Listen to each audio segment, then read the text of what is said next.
Every evening, at precisely 10 p.m., the man appeared in the window across from mine.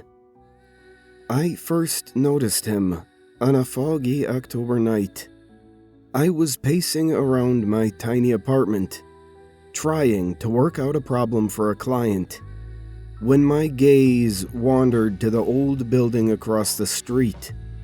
Through the dim haze, I could just make out a figure, barely visible, framed in the dusty glass of an upstairs window. I thought nothing of it. He was probably just a neighbor, taking a quick look outside. But the next night, at exactly 10 p.m., there he was again, standing in the same spot, staring into the street. Something about the way he stood made my skin crawl. His face was barely visible, shrouded in shadow, but I could make out the pale outline of his eyes. He was watching me. I closed the blinds that night, uneasy, but every evening after that, no matter how hard I tried to ignore him, I felt his presence. Curiosity, or perhaps a growing sense of dread, got the better of me. Each night, I would watch the clock, my heart pounding, until the hour struck 10. And there he would be. Days turned into weeks, and the man never missed a night. Always standing in the same spot, in the same eerie, unbroken silence. He never waved, never moved, just watched, as though waiting for something.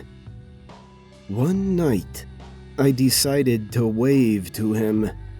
I wanted to see if he'd respond.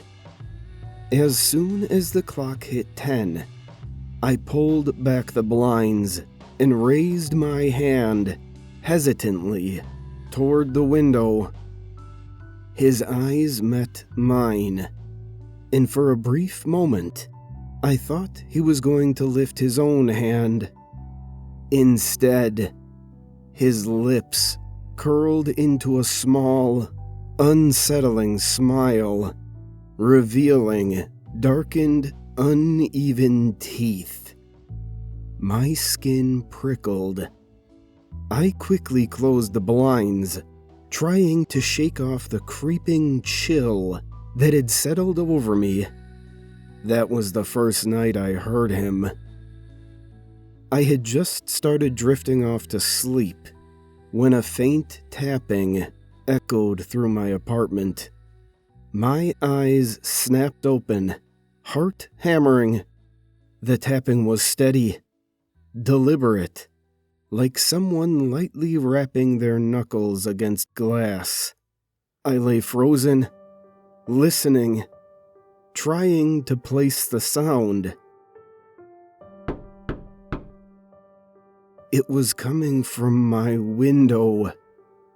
Slowly, dreading what I might see, I turned toward it. Through the thin fabric of my blinds, I could make out a shadowy outline standing on the fire escape outside my apartment. A face pressed close to the glass. A wide, toothy smile, just barely visible through the slats. My blood ran cold. I wanted to scream, but I was paralyzed. I squeezed my eyes shut, hoping it was just my imagination, that the man in the window was only a trick of the light, a shadow cast by passing cars. The tapping grew louder, more incessant. Somehow, I managed to bolt upright, grabbing my phone and dialing 911 with trembling fingers. The dispatcher answered, her voice a steady anchor in the dark. I whispered, terrified he might hear me, that there was someone on my fire escape. Within minutes, I heard the wail of sirens. I didn't dare open my eyes until I felt the reassuring presence of police officers. They searched the fire escape, the alley, the entire building, but found nothing. No footprints, no fingerprints, nothing to indicate anyone had been there at all. The officer suggested it was just a nightmare, a figment of my imagination, but I knew what I'd seen. I could still feel the weight of his gaze, the pressure of his face pressed against my window. That night, I barely slept, the man's smile haunting my every thought. The next day, I tried to convince myself it was over, that he wouldn't return. But as the clock struck 10, I found myself unable to resist looking out the window. He was there, staring back at me from across the street. This time, he looked different. His face was somehow clearer, his features sharper, more defined. His eyes were glassy and dull, his skin pale and stretched tight over his bones. And there was something else. He was holding up a piece of paper against the glass. It was a small, yellowed scrap, crinkled around the edges. I squinted, trying to read the faint, scrawled words. "I'm watching." I stumbled back, heart racing. But when I looked up again, the note was gone. The man was gone. The window across the street was empty, as though he had never been there at all. For days, I waited, dreading the hour of 10 o'clock. The silence gnawed at me, filled my mind with dread. But after a week, when he didn't reappear, I began to hope that maybe it was over.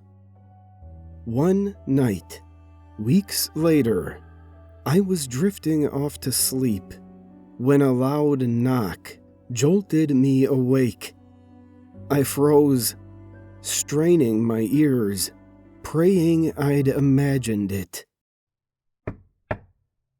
The sound was coming from my front door.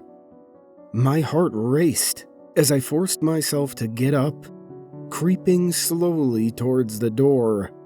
As I got closer, I could hear something. A faint, rasping whisper, barely audible through the thick wood. "Let me in." The whisper was dry, hollow, like dead leaves scraping against the pavement.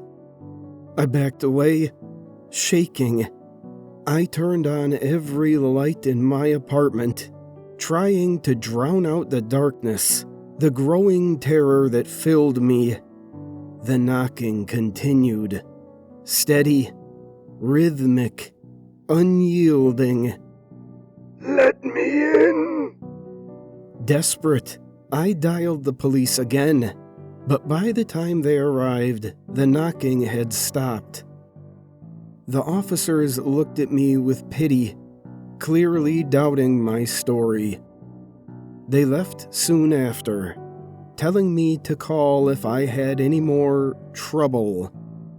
For hours, I sat in silence, barely breathing, waiting for the knocking to start again. But it didn't. I never heard it again. A few days later, I noticed the building across the street was empty. No lights, no movement. It was as though the place had been abandoned. Curious, and maybe a little desperate for closure, I went over to ask around, hoping to learn something about the man in the window. The landlord, an elderly woman, looked at me with wide eyes when I mentioned him. "No one's lived there for months," she said, her voice barely a whisper. "The last tenant, he disappeared. The police never found him. The only thing they found in the apartment was a note left on his window. It said, 'I'm watching.'" Her words chilled me to the core. That night, as I lay in bed, I realized something.